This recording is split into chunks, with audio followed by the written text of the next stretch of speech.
Would it surprise you to know that every 40 seconds a child goes missing in the United States? In 2005, 1,800 missing children were recovered. Today, we're going to talk about one operation that rescued 39 missing children. I'm Dr. Debbie Lassiter, the Executive Director and co-founder of the Convergence Resource Center, and I'm here with my colleague. And I'm Carla McKeever, CFO of Convergence Resource Center.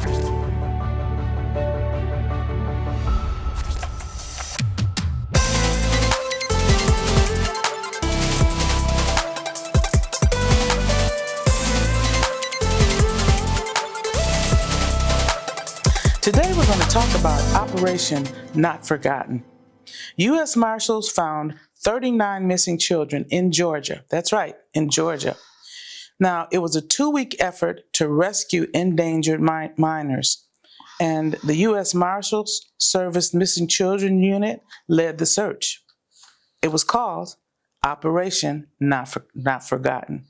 Carla, do you remember this? Remember looking into this and researching this?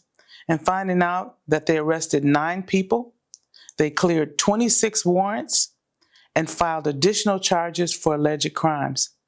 Many people don't believe human trafficking is happening in our country still, but operations like this involved multiple law enforcement agencies that rescued these children. Not just children, but adults also. Some of the charges were child exploitation, sexual abuse, physical abuse, and medical or mental health conditions.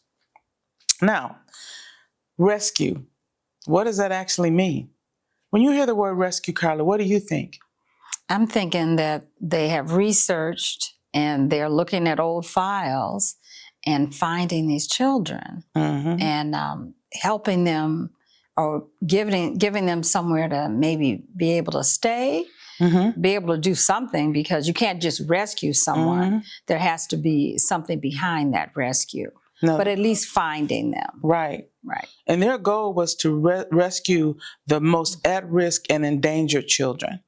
You know, and so it's really something. Now, what could somebody do? You know, what if you suspected it in your neighborhood? What if you suspected it somewhere where you were and you saw something that you thought was human trafficking, or you thought a child was in danger or an adult was in danger? What are some of the things that you could do if you suspected and saw something? One of them, of course, we know is to report it. Oh, I was going to say, I would call the sensitive crimes, or at least law enforcement in your area to be able to report it, because it's like you have to say something. Exactly. You cannot go around, and if you see something, I think it's just a saying where we say, if you see something, say something. So we would expect, if you saw something, to say something, because the worst thing to be able to say is that, oh, I saw something, I never did, I never investigated, or I never thought about it again.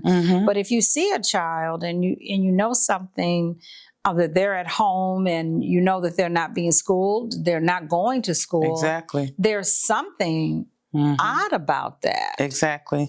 And these are the kinds of things that people need to look for when they're looking into this and looking into people being missing or something else going on. We know that missing and murdered endangered women from Native American tribes, that's a big thing. And a lot of people for many years have just ignored it and just haven't paid attention to it. We know, of course, there's always the missing and murdered African American women. Right. Minority women that go missing, but also men go missing. Boys go missing, along with girls. Babies go missing. And it's operations like Operation Not Forgotten that goes out and gets these people and rescues them. Now, one of the things that folks forget, it's not like calling the police and they're going to show up. It's not like calling 911. These operations often take years. Now, many of you, because it's new on people's mind, operation over there on the border, right? It took 5 years. 5 years for them to gather enough information to be able to make an arrest. So one thing we want to encourage the public to do is to be patient. Now, I know that's hard to hear when you're talking about people's lives and you're talking about somebody that could be in danger. Authorities are going to have to decide when to move and what to move and how to move it. But it's up to us, as you were saying, to make sure that we say something about it. Now, some of the organizations or law enforcement that were involved in this were the Southeast Regional Fugitive Task Force, the National Center for Missing and Exploited Children, various state and local agencies, the U.S. Marshal Service. And the thing about this is the director of the Marshal Service made a statement. And I want to get your reaction to that statement. He said, the message to missing children and their families is that we will never stop looking for you. And I love that. When I was reading the information on them, the Operation Not Forgotten, I was thinking, well, they go in and they look at these basically they're like cold cases where they've opened up the files and then they've gone and investigated to try and figure out, come up with a conclusion or find the people or find the children. And it's not just children. There's some adults as well that have gone missing. So I appreciate that they even started this because there's so many that, and then sometimes when people go missing, it seems like people forget. Yes. Like they forget. Yeah. Like just because you haven't seen someone in a year and you just think, well, maybe they ran away, and no one's looking. No one's asking. No one's asking. No one's searching.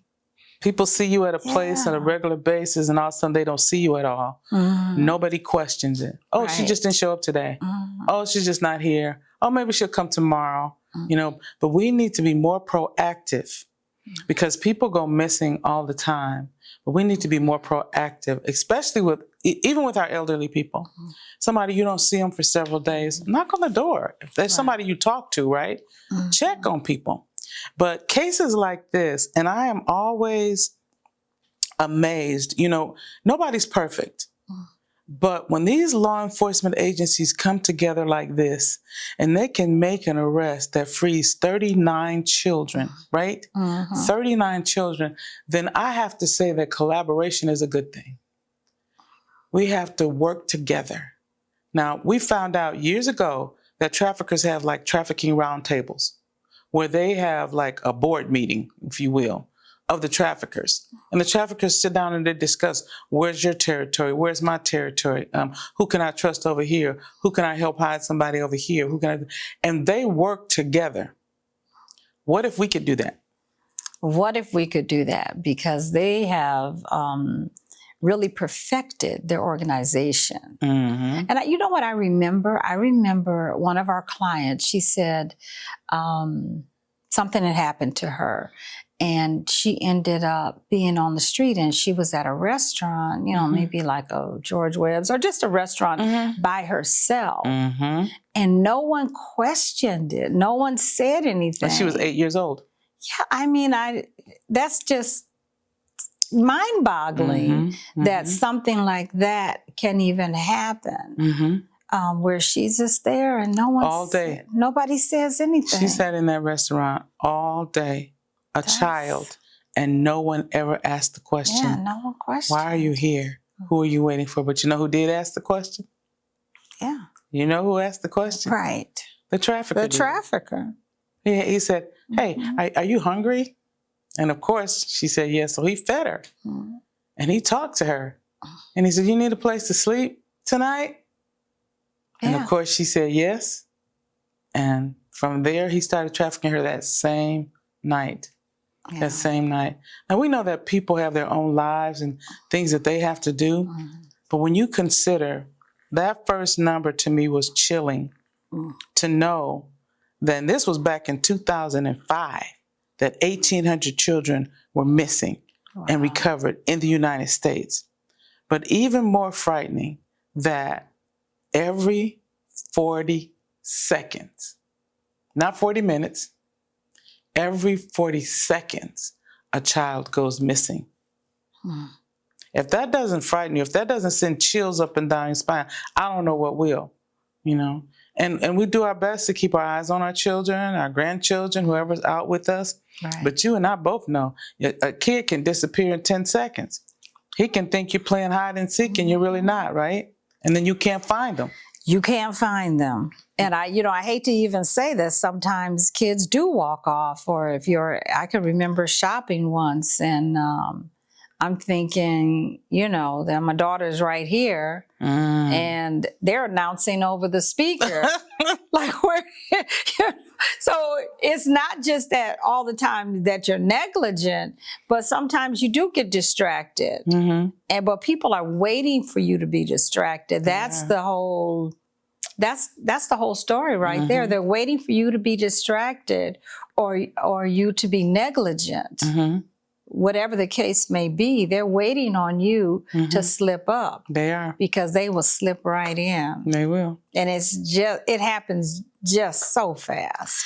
It can happen so fast, and many times they have perfected it to the point that they can lift the child or the person away from you in seconds without you even realizing what's going on. They know how to cover their mouth. They know what to do so that they don't kick, scream, nothing. But it's even more frightening if it's somebody that they know.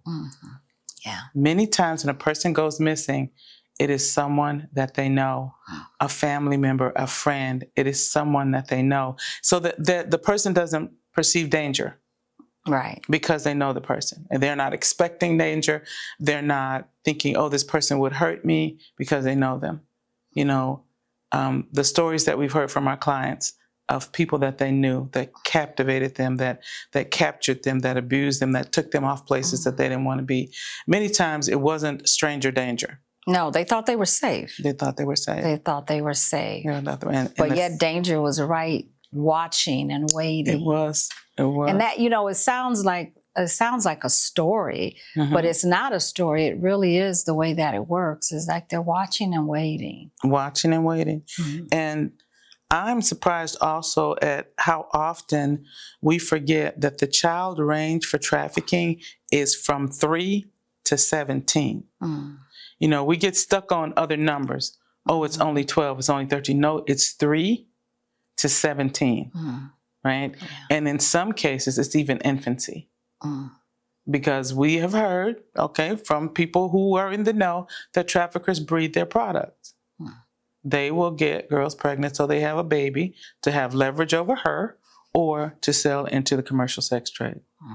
And folks, we're giving you some hard truths here, and we know this, but we don't want your little people sitting around listening to this, okay? We don't want to frighten them, but we want you to know that these things are out there so that you are able to protect yourselves and to be aware. We want to raise awareness. That is one of the main reasons that we do what we're doing here, is to raise awareness. All right. And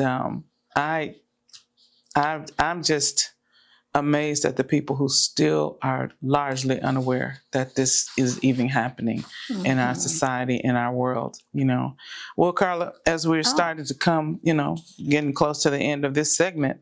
There's so much more about this segment here. I feel like there's even more to discuss. Okay. Maybe we could always come back to it, though. This is not the end of the discussion. It's the beginning of the discussion. Sure.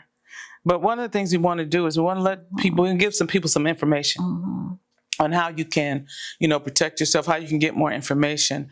Is from NCMEC. That's the National Center for Missing and Exploited Children. And they're the largest, most influential child protection organization in the United States. They were very instrumental in taking down Backpage. Very instrumental.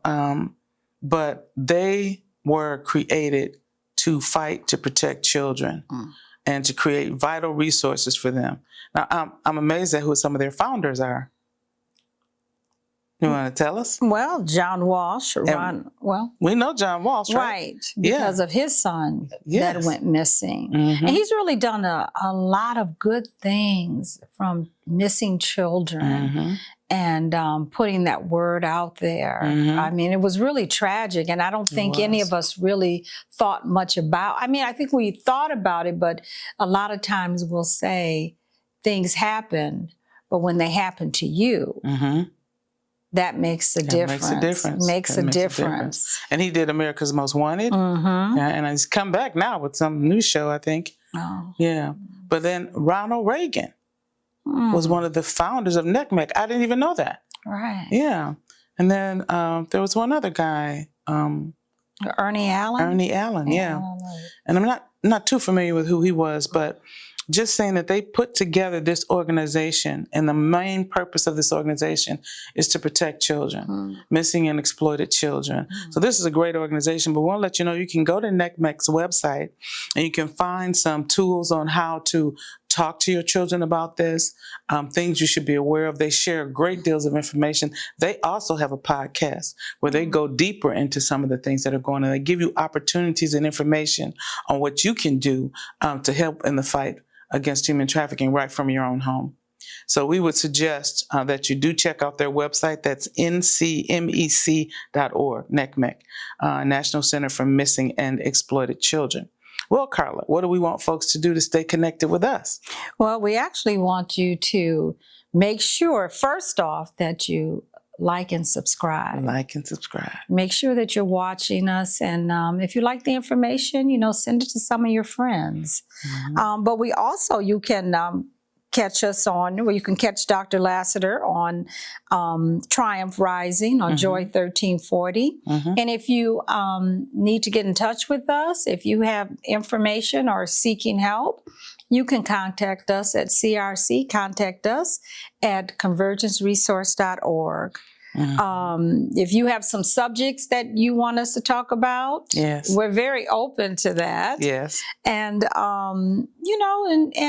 even if you have words of encouragement, we will, we read them and you send it to us, we'll mention them.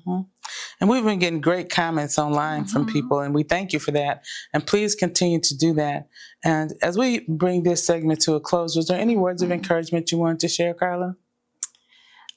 You would think that, what the words of encouragement right now is that when you talk about this Operation Forgotten, I am just overjoyed and grateful that they were able to crack some of these cases and rescue these children. So when you think all is lost, it really is not. It is not lost. There is always an organization, it might not be ours, it could be someone else, just like here, Operation Not Forgotten is rescuing people. That gives you hope in knowing that all is not lost. All is not lost. And I think for me, I want people to know and understand that even though every single person may not be doing it, in many cases, somebody is looking for you.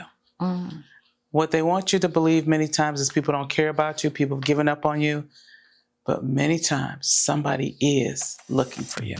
So don't give up hope. Keep hope alive, right?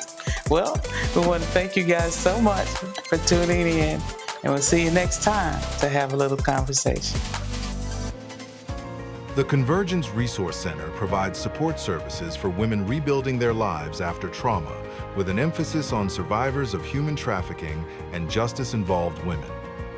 We envision individuals who are empowered to make healthy choices that lead to productive, positive lifestyles within their homes and communities.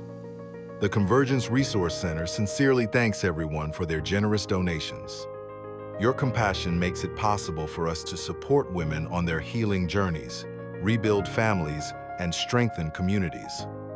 For more information about the Convergence Resource Center and how you can get involved, visit us online at www.convergenceresource.org.